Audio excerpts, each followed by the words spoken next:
अभी सत्र चल रहा है संसद का और काफी बवाल है सत्र को लेकर के, खास करके जो कांग्रेस के 8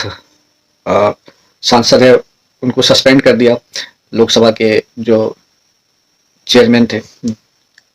चेयरपर्सन ओम बिरला जी ने,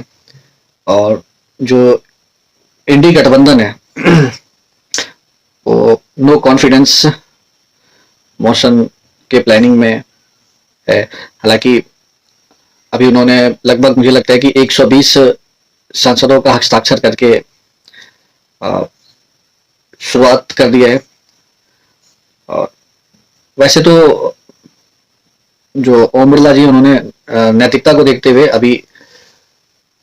जो कार्रवाई है उससे अपने आप को अलग रखा है, जब तक जांच हो नहीं जाता है तब तक। लेकिन आपने इन सब में देखा होगा कि जो ऑपोजिशन पार्टी है, खास करके उसमें जो कांग्रेस है, तो जिस तरीके का मुद्दा वो उठा रही है सदन में, हालांकि सरकार को घेरने का उसके पास काफी मौका था और सरकार बैकफुट पे भी आ चुकी थी, जो आपको पता होगा, जो यूजीसी का रेगुलेशन आया था इस वजह से। लेकिन यूजीसी के बारे में कोई डिस्कशन, ऑपोजिशन पार्टी ने कुछ ऐसा कोई डिस्कशन ही नहीं रखा, और इसके वजह से वो कुछ और ही इशू लेकर के आगे, कुछ और मुद्दा था। जो वो बुक की बात मैं कर रहा हूँ, जो जनरल नरवाणे की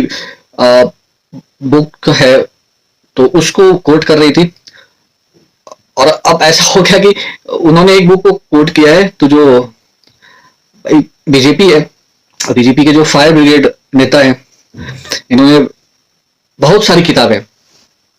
जो उन्होंने कोट कर दिया, और उसके जो तस्वीरें वो भी पब्लिक डोमेन में, मतलब आपसी खींचातानी और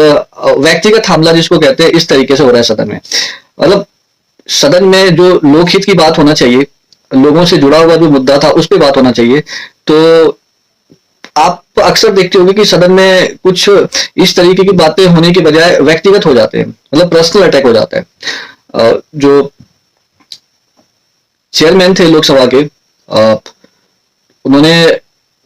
पीएम को आने से भी रोका था एक दिन, और उसको लेकर के भी कांग्रेस में काफी नाराजगी है।